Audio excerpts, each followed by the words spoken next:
Now the MCQs number is 80. A patient presented with MI streptokinase is given. He suddenly screamed and cardio उस पर monitor पे क्या screen किया और उसकी कॉन्शियसनेस लॉस हो गई है। तो कार्डियो मोनीटर के ऊपर VT वेंट्रिकुलर टेकीकार्डिया और पेशेंट ब्रेथलेस फील हो रहा है। तो हम इसमें क्या करेंगे, call a senior IV amiodarone unsynchronised defibrillation with 360 joule, synchronised cardioversion with 100 joule. तो इसका आंसर है अनसिंक्रोनाइज्ड डिफिब्रिलेशन करेंगे 360 जॉल के साथ।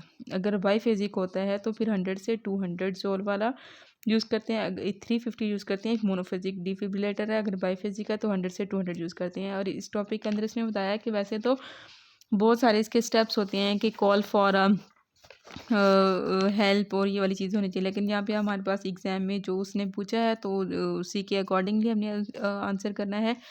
और you have to defibrillate and सबसे पहले आपने VT और VF वाला जो होता है ना उसको आपने डिफिब्रिलेट करना होता है। ऑलवेज अनसिंक्रोनाइज अगर पल्सलेस है फिर उसके बाद सिंक्रोनाइज यूज़ करते हैं।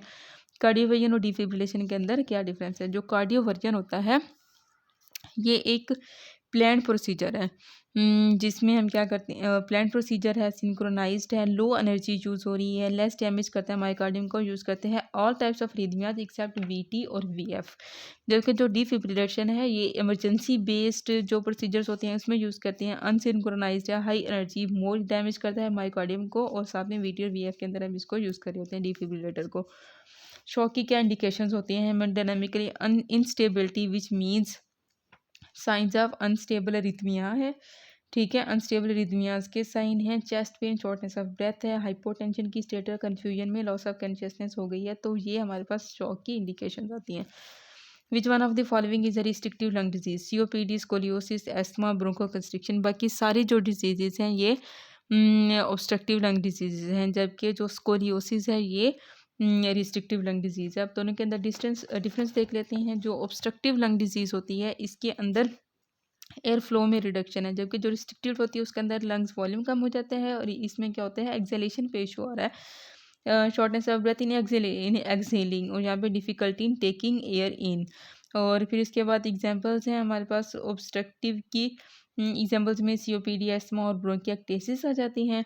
जबकि जो रिस्ट्रिक्टिव लंग डिजीज़ है उसकी एग्जांपल्स में हमारे पास आ जाएंगी interstitial lung disease, ILD, scoliosis, deform test, neuromuscular cause, marked obesity, ARDS, acute respiratory distress syndrome भी रिस्ट्रिक्टिव के अंदर आता है। निमोकोनियोसिस और फाइब्रोसिस, ये सारी चीज़ें रिस्ट्रिक्टिव लंग डिजीज़ में आती हैं, जिसमें एयर टेकिंग इन में इशू आ रहा है क्योंकि लंग्स का वॉल्यूम कम हुआ है। जबकि जो ऑब्स्ट्रक्शन है उसमें एयर फ्लो के अंदर ऑब्स्ट्रक्शन हुई है और एक्सेलिंग पे shortness of breath patient feel कर रहा है। और फिर हमें FEV/FVC रेशो देखनी होती है जो कि ऑब्स्ट्रक्टिव लंग डिजीज़ के अंदर डिक्रीज़ है और रिस्ट्रिक्टिव के अंदर क्या डिक्रीज़ भी हो सकती है, नॉर्मल भी हो सकती है। PEFR डिक्रीज़ होगी जहाँ पे PEFR नॉर्मल होगी, TLC काउंट रेज होगा जहाँ पे नॉर्मल भी हो सकता है, नॉर्मल ही होता है, TLC VC डिक्रीज़ होता है, यहाँ पे रेज था। Which bone is found at the top of the calcaneus? Calcaneus की टॉप पे कौन सी बोन होती है? Navicular, cuboid, talus, medial, cuneiform. तो जो कैलकेनियस है, कैलकेनियस की टॉप पे होगा tells.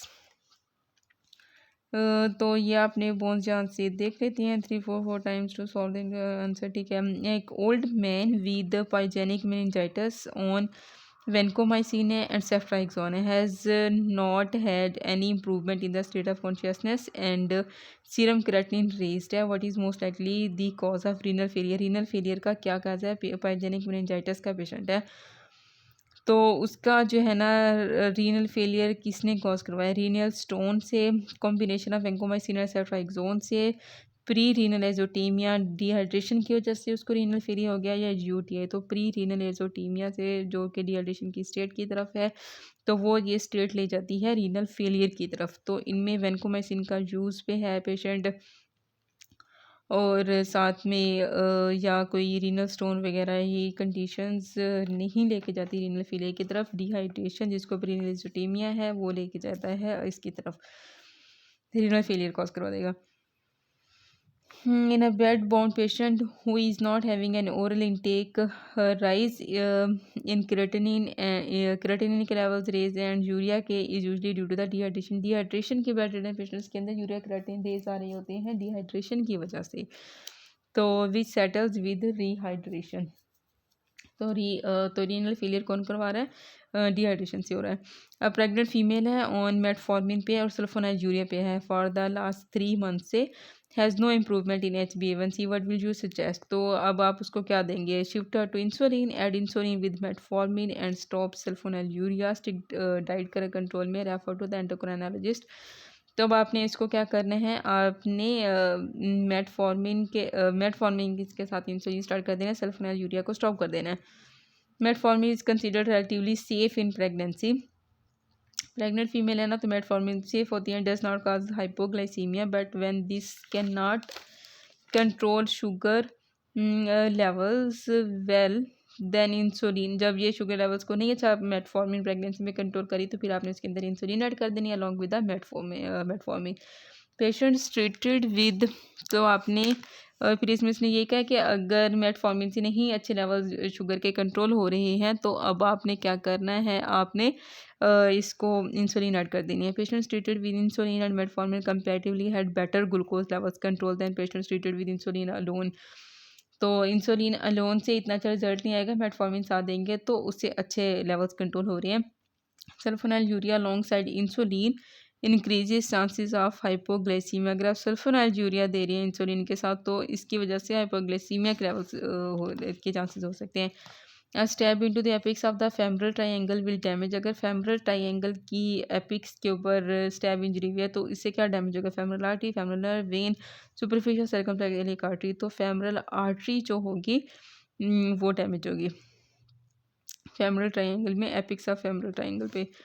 The lateral compartment contains the femoral artery, जो लेटरल कंपार्टमेंट है उसमें आ जाती है artery. The intermediate compartment contain artery, vein, और मीडियल कंपार्टमेंट में क्या होती है? The medial and smallest compartment is called the femoral. The intermediate compartment contains the femoral when and the medial and smallest compartment is called the femoral canal. Medial side पे femoral canal है, most lateral side party थी तो artery damage हो गई थी। तो the femoral canal contains efferent lymphatic vessels होंगी and lymph node होगा embedded in a small amount of areolar tissue. In the femoral triangle, femoral vein is medial to the artery triangle में, but near the apex of the triangle, the vein spirals behind the artery to become posterior to artery, तो उसके spiral posterior हो जाती है। So stab in the apex will damage the lying artery first, तो when spiral करके पीछे की तरफ चली जाती है तो एपिक्स में इस वजह से आर्टरी आगे होगी और आर्टरी डैमेज हो जाएगी एपिक्स में, which is like anterior to the vein and femoral artery is also more important clinically. तो ये था फेमरल आर्टरी का MCQs। उसमें उसने पूछा कि एपिक्स पे फेमरल ट्रायंगल की स्टैब हुआ है तो ये क्या डैमेज करेगा? फेमरल आर्टरी को एपिक्स पे, क्योंकि एपिक्स पे आर्टरी वेन स्पायरल करके पीछे चल जाती है, आर्टरी आगे होती है तो वो डैमेज हो जाती है। Next MCQs। ओल्ड मैन है admitted with altered state of consciousness के साथ आया है और लेफ्ट बॉडी वीकनेस है। CT स्कैन पे CT brain found ischemia of left temporal region, left temporal region में इस्कीमिया है, लेफ्ट टेम्पोरल रीजन में इस्कीमिया और लेफ्ट बॉडी की ही वीकनेस है। Is associated symptom will be, तो अब उसको लेफ्ट मतलब टेम्पोरल रीजन इसका इन्वॉल्व है तो पिन पॉइंट पीपल्स होंगे, लेफ्ट होमोनोमोसामियानोपिया होगा, एफेजिया होगा, टोसिस ऑफ लेफ्ट आई होगा, तो इसकी वजह से होगा एफेजिया, क्योंकि टेम्पोरल एरिया के अंदर टेम्पोरल फ्रंटल और नीचे टेम्पोरल एरिया होता है, टेम्पोरल एरिया में वर्निक एरिया होता है, तो वर्निक एरिया की वजह से डैमेज हो जाएगा तो उसको बोलने का इशू हो जाएगा, वो तो समझने के लिए होता है वर्निक एरिया। तो temporal left temporal area region के अंदर अगर डैमेज हो जाता है तो एफेजिया होगा। Functions of CNS and abnormalities caused by this damage is important to keep in mind after vascular lesions। अच्छा, इसका हम बाद में देखते हैं कि इसका आंसर क्या बन रहा है। फिर इसके बाद है boy in an accident got damage to left side of spine at level of T10, what would the injury result in? Left side of spine पे एट लेवल ऑफ T10, तो loss of pain temperature on the left side, left पे T10 pen और temperature की जो sensation होती है ना वो हमेशा हम याद रखें कि पेन टेम्परेचर अपोजिट साइड का डैमेज होता है, तो अगर उसको लेफ्ट स्पाइन पे इंजरी हुई है, लेफ्ट साइड पे इंजरी हुई है तो लॉस ऑफ पेन सेंसेशन कहाँ पे होगी?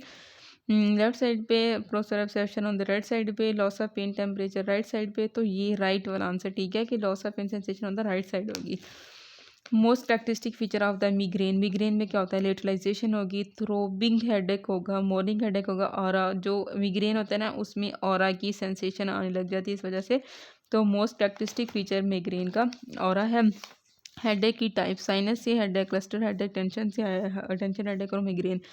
जो होता है sinus behind eyebrow, brow bone और the cheek bones, brow bones eyebrow वाली जो बोन्स होती है या चीक बोन्स के पीछे जहाँ पे साइनसिस की लोकेशन है, तो आईब्रो और चीक बोन्स के बिहाइंड साइनसिस का पेन होगा और इसको हम ट्रीट करेंगे प्रॉब्लम्स को, दैट इज साइनस की कंजेशन को, और पेन किलर्स देंगे।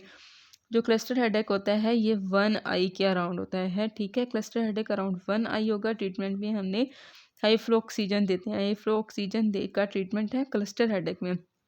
ट्रिप्टैन्स देंगे और वेलप्रोइक एसिड दे सकते हैं, वेलप्रोइक एसिड देते हैं इसके अंदर क्लस्टर हेडेक में, और पेन किलर्स देती हैं। फिर ज़्यादा टेंशन हेडेक ये बैंड लाइक होता है, पूरे साइडों पे जा रहा होता है, band circling the head. Treatment में रिलैक्सेशन टेक्निक्स और पेन किलर्स। रिलैक्सेशन टेक्निक्स हैं टेंशन हेडेक में, क्लस्टर 1 आई के अराउंड हो रहा है तो इसके अंदर हमने ऑक्सीजन, ट्रिप्टैन्स और वेलप्रोइक एसिड दे रहे हैं। टेंशन हेडेक में रिलैक्स कराएंगे, पेन किलर्स देंगे।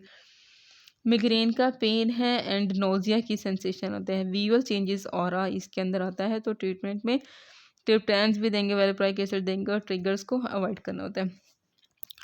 इसके बाद है हमारे पास type of collagen in basement membrane. Basement membrane में कौन सी टाइप होती है, जो बेसमेंट होते हैं ना वो सबसे नीचे होती है ना, तो बेस में कौन सा आएगा, टाइप 4 आएगी। टाइप 1 जो होती है ना, ये टाइप 1 जो है tendons, ligaments, bone, dentin, dermis of the skin में होती है।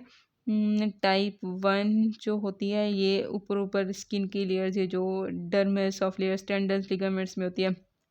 टाइप 2 जो होती है ना वो कार्टिलेज में होती है। टाइप 3 फाइबर्स, रेटिकुलर फाइबर्स में, dental pulp, lymph nodes, bone marrow में होती है, जबकि टाइप 4 जो होती है वो बेसमेंट के अंदर होती है। Which of the following females is eight highest risk of endometrial carcinoma. Endometrial carcinoma क्योंकि लेट एज में होता है तो वो आपने बताना है कि कौन सी पेशेंट हाईएस्ट रिस्क पे होती है। 34 years old with 6 kids, 40 year old with hot flashes, 65 years old with hot flashes, और 26 ईयर्स ओल्ड विद BMI 33। तो आपने हॉट फ्लैशेस का क्या लिखना है, तो इसमें आपने क्या आंसर है, 65 year old with hot flashes जो है वो women at the highest risk of endometrial carcinoma है।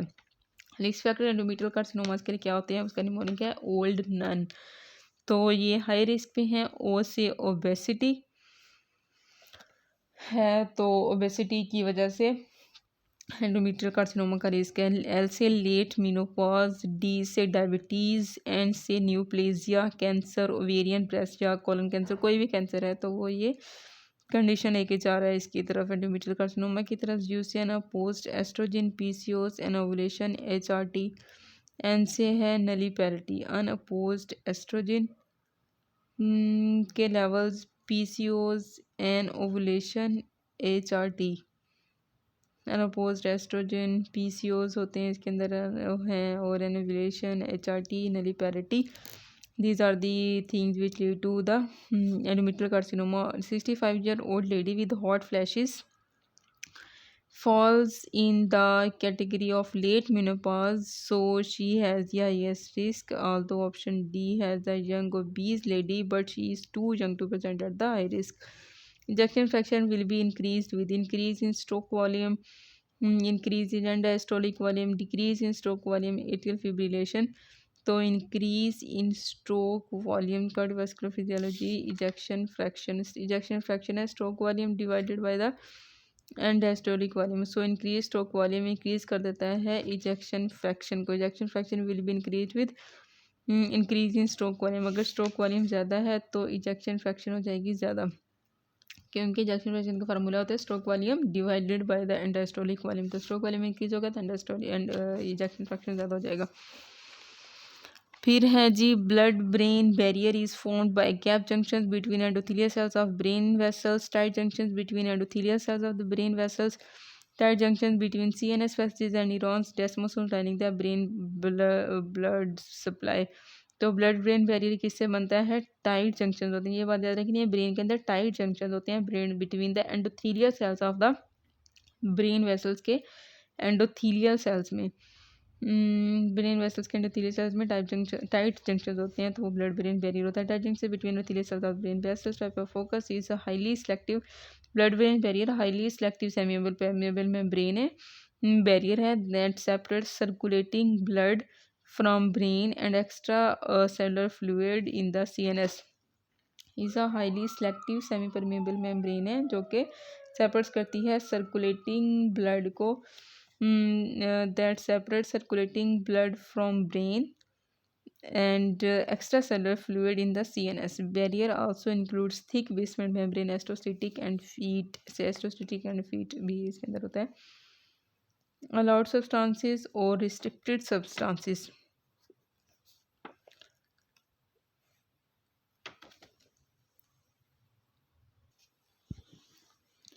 So the substances which are allowed and restricted substances। allowed substances हैं water, some gases, oxygen और carbon dioxide, lipids, soluble molecules through passive diffusion और selective amino acids, glucose hormones can pass। restrictive substances है lipophilic neurotoxins, bacteria, large molecules, hydrophilic molecules। lipophilic और hydrophilic molecules यहाँ से पास नहीं करते हैं, वो restricted है। large molecules और bacteria भी। Types of intercellular junction. Intercellular junction की जो टाइप्स हैं हमारे पास टाइट जंक्शंस, इसमें क्या टाइट जंक्शन या डेस्मोसोम्स, गैप जंक्शन या एडहेरेंस। तो जो टाइट जंक्शन है इंटरसेलुलर जंक्शन में close space between the cells, cells के दरमियान में जो क्लोज स्पेस होती है वो टाइट जंक्शन होती हैं। Located between the cells that form linings. Desmosomes form spot welds, local connection between the cells. ये सेल्स के दरमियान में लोकल कनेक्शन है located among outer skin cells. Cells की आउटर सेल्स में स्किन की आउटर स्किन सेल्स में ये जो सेल्स के दरमियान में दो सेल्स के दरमियान में कनेक्शंस होता है उसको डेस्मोसोम्स कहते हैं। जबकि टाइट जंक्शन दो सेल्स के दरमियान में एक गैप है, सेल्स के अंदर एक गैप है। Gap junction tubular channels between the cells. Tubular channels हैं located in the cardiac muscles, ये स्किन के मसल्स में थी। And then adherens adhesive bands होती हैं, band shaped bacteria, band shaped junctions whose cytoplasmic phase is linked to cytoskeleton। They can encircle the cell zonula adherents or can found as spot attachment at places। तो ये 4 types होती हैं। Then a young female lawyer is quite anxious। She presents in outpatient department with history of weight loss के साथ present करिए। Alternative diarrhoea constipation है, what is the diagnosis. Anxious patient है तो उसमें inflammatory bowel disease, hyperthyroidism, irritable bowel syndrome, protein losing enteropathy. तो answer है इसका इरिटेटिव बाउल सिंड्रोम, क्योंकि इरिटेबल बाउल सिंड्रोम जो होती है ना उसी के अंदर alternative diarrhoea constipation, weight loss और पेशेंट्स ना एंशियस और स्ट्रेस्ड होता है। IBS irritable bowel syndrome, it is a functional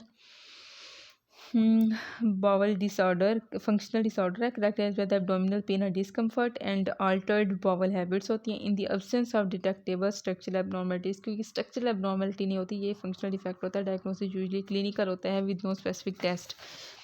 IBS with constipation, IBS with diarrhoea और IBS मिक्स कॉन्स्टिपेशन और डायरिया की भी पिक्चर होती है इसके अंदर। तो जो IBS विद कॉन्स्टिपेशन है, हार्ड एंड लंपी स्टूल्स होंगे मोर देन 25% में, हार्ड लंपी स्टूल्स होंगे, लूज और वाटरी स्टूल्स होंगे लेस देन 25% में।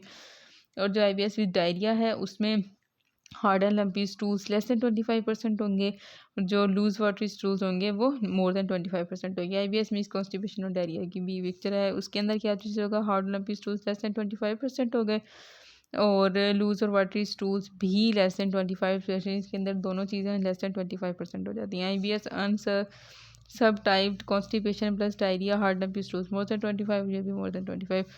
ये हैं फीचर्स क्रोन और क्रोन डिजीज़ और अल्सरेटिव कोलाइटिस के।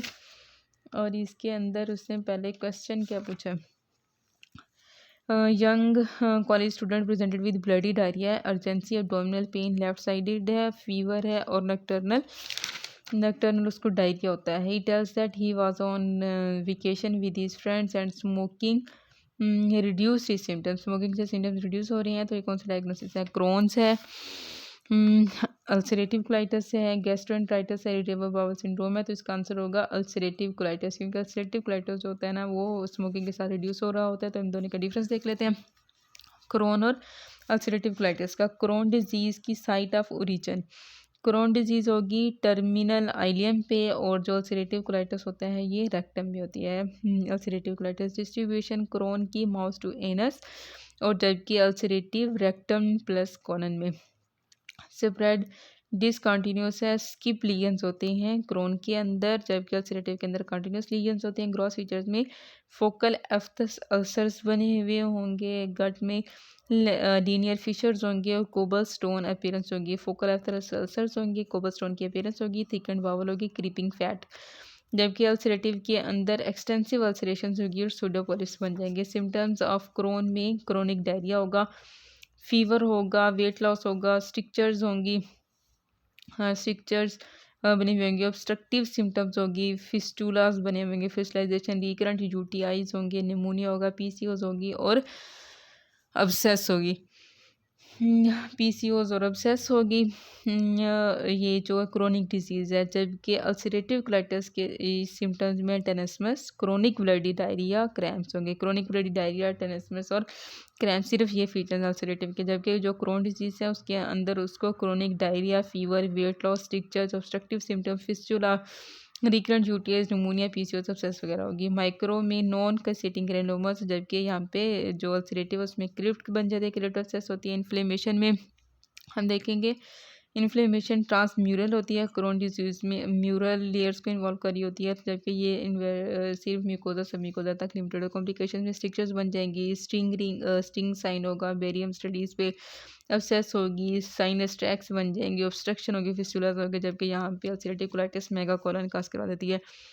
एक्स्ट्रा इंटेस्टाइनल मैनिफेस्टेशंस देखते हैं, ये इंपॉर्टेंट है, इसमें अनकॉमन है, अल्सरेटिव के अंदर कॉमन है। फॉर एग्जांपल आर्थराइटिस होगा, spondylitis, primary sclerosis cholangitis, erythema nodosum और पायोडर्मा गैंग्रीनोसम, ये एक्स्ट्रा इंटेस्टाइनल है। स्मोकिंग एग्रीवेट होता है स्मोकिंग से, जबकि अल्सरेटिव कोलाइटिस वो जो पर्सनैलिटीज में मैं बताया, अल्सरेटिव कोलाइटिस रिलीव होता है स्मोकिंग के साथ। कैंसर का रिस्क 1 to 3% है, यहाँ पे रिस्क ज़्यादा है 5 to 25%। गॉलस्टोन्स इसके अंदर कॉमन है क्रोन डिजीज़ में, जबकि इसके अंदर अनकॉमन अल्सरेटिव कोलाइटिस में ये गॉलस्टोन्स। फिर इसके बाद है which of the following is a chronotrope, chronotrope में dopamine, dobutamine, adrenaline, norepinephrine. तो एड्रीनालिन जो है ना ये क्रोनोट्रॉप है, जिसके अंदर फॉलोइंग इज अ क्रोनोट्रॉप, वो है एड्रीनालिन। तो आगे उसने बता दिए हैं इसको एग्जांपल्स के साथ। एनोट्रॉप्स, क्रोनोट्रॉप्स, डेफिनेशन क्या होता है। एनोट्रॉप्स ये इफेक्ट करते हैं force of contraction of heart, heart की फोर्स ऑफ कंट्रैक्शन को अफेक्ट करते हैं, जबकि ये क्रोनोट्रॉप्स हार्ट रेट को अफेक्ट करते हैं। तो इसका मतलब है एड्रीनालिन जो है ना वो फोर्स ऑफ कंट्रैक्शन को भी अफेक्ट करिए और हार्ट रेट को भी। क्लासिफिकेशन है पॉजिटिव एनोट्रॉप्स, नेगेटिव एनोट्रॉप्स, और इस तरह पॉजिटिव क्रोनोट्रॉप्स होते हैं, नेगेटिव क्रोनोट्रॉप्स होते हैं। पॉजिटिव एनोट्रॉप्स जो कि स्ट्रेंथन करते हैं कॉन्ट्रैक्शन को, नेगेटिव एनोट्रॉप्स फोर्स ऑफ कॉन्ट्रैक्शन को कम कर देंगे। और जो पॉजिटिव क्रोनोट्रॉप्स है हार्ट रेट इंक्रीज करेंगे, नेगेटिव हार्ट रेट को कम कर देंगे। पॉजिटिव एनोट्रॉप्स के अंदर आ जाती हैं पॉजिटिव एनोट्रॉप्स में डोपा, डोबुटामिन, एड्रीनालिन, नॉरएपिनेफ्रीन, ये सारी डोपा, डोबुटा, एड्रीनालिन और नॉरएपिनेफ्रीन, एपिनेफ्रीन, नॉरएपिनेफ्रीन, ये सारी आ जाती हैं पॉजिटिव एनोट्रॉप्स में। और नेगेटिव एनोट्रॉप्स के अंदर आ जाता है लेब्यूटालोल और प्रोप्रानोलोल, ये नेगेटिव एनोट्रॉप्स हैं। प्रोप्रानोलोल बीटा ब्लॉकर है ना, जो हार्ट रेट को ये इसको फोर्स ऑफ कंट्रैक्शन को कम कर रहा होता है प्रोप्रानोलोल, तो ये नेगेटिव एनोट्रॉप्स हो गए। जबकि जो क्रोनोट्रॉप्स हैं उसके अंदर पॉजिटिव क्रोनोट्रॉप्स के अंदर एड्रीनालिन हो गई, और नेगेटिव क्रोनोट्रॉप्स के अंदर डाइचॉक्सिन आ जाती है। एपिनेफ्रीन एड्रीनालिन भी जिसको कहते हैं, epinephrine adrenaline has all of the following effect except adrenaline. Positive chronotrope है, पॉजिटिव एनोट्रॉप है, ठीक है। वेजो कंस्ट्रिक्शन करवाता है, ठीक है। वेजो डायलेशन, जब वेजो कंस्ट्रिक्शन करवाता है वेजो डायलेशन नहीं करवाएगा, तो ये तीनों एड्रीनालिन एपिनेफ्रीन के रिलेटेड ठीक है।